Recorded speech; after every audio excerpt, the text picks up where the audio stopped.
Vin Diesel is suggested to me on IG. I don't have friends. I got family. Hi, my name is Shelby and this is my channel where I just kind of talk to the camera. I don't really know why I'm doing this, but some of you guys have said that you enjoy it. I was kind of bad today and I did order a large fry from McDonald's. Mackey's sometimes makes you just feel a little better, and that's okay. Family.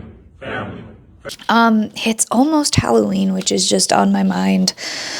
I feel like I had something to talk about. Oh. I was playing a game for a while on Instagram. It was like a game in my own head.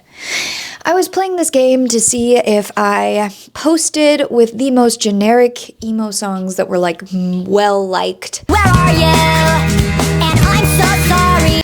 You know, if my post would do better. And it turns out that they do. And it's a little disappointing because I always try to go out of my way and find music that not very many people know about, or I try to find new up-and-coming bands just like help them take off. Even though my platform's not giant or anything, I think that every post helps a musician especially spread their music. Like, you know what I'm saying? And so I always try to go out of my way to find like new artists that I really like, to use those instead of something really mainstream. And it really sucks that we're all kind of cornered into using the most popular sounds on everything, because I mean, it makes sense because you're more likely to give something a like if it sounds familiar, right? Just because you're like, oh, this sounds comfortable. Kind of like if you see something a whole bunch, subconsciously it's going to be familiar to you. Like, you're more likely to stop at a McDonald's on a road trip because you see the double arches than like some random chain, because that's unreliable. You don't know about that. And it's not necessarily the same thing, but I think it's relatively similar, kind of like an influencer usually has somewhat of a brand. Mine's usually kind of ditzy, saying dumb things in a bikini or a half top. Kind of emo, kind of preppy, whatever you want to call it.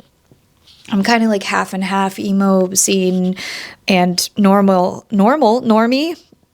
I don't know, but sorry, I keep burping because of the stupid Coke Zero.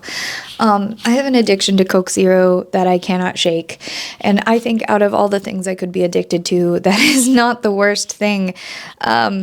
Yeah, it's just kind of disappointing to me, to be honest with you.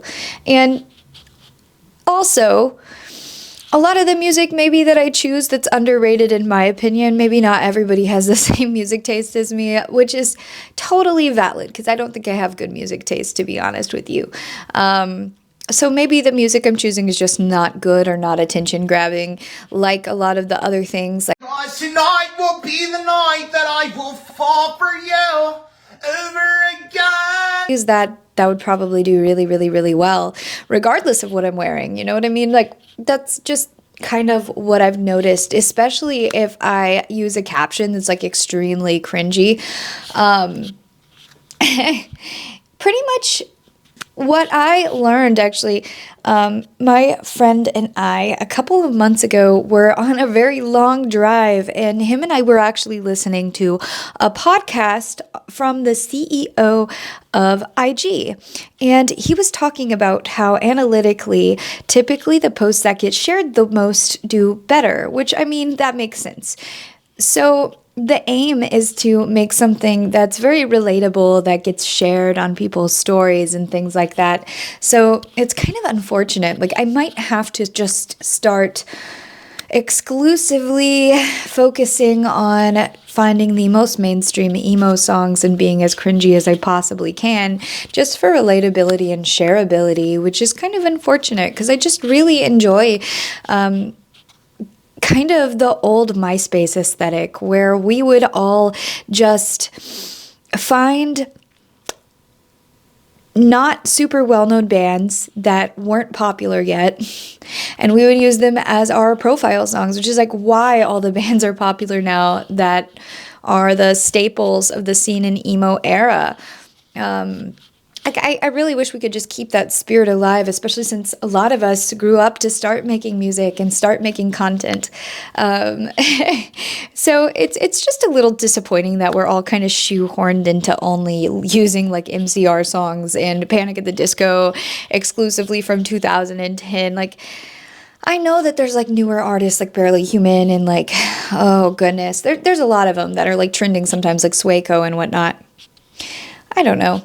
Anyways, that's my test that I did on Instagram. Like, I want to say my last post that did really well, it only had 16,000 likes, but that's still quite a bit for IG. What song did I use in it? Oof, I wish I could see on here. Let me look. But the last post that I had, where I was in a bikini and it did pretty well, it did actually underperform at first, actually. I think I used a Pierce the Veil song, which is an extremely, I used Pierce the Veil Circles, which is an extremely popular, it's probably one of the most typical emo bands of our era. So that makes sense. Anyways, thank you so much for chatting with me. I love you guys. You were wonderful. Thanks for popping in. Yeah, blah, blah, blah.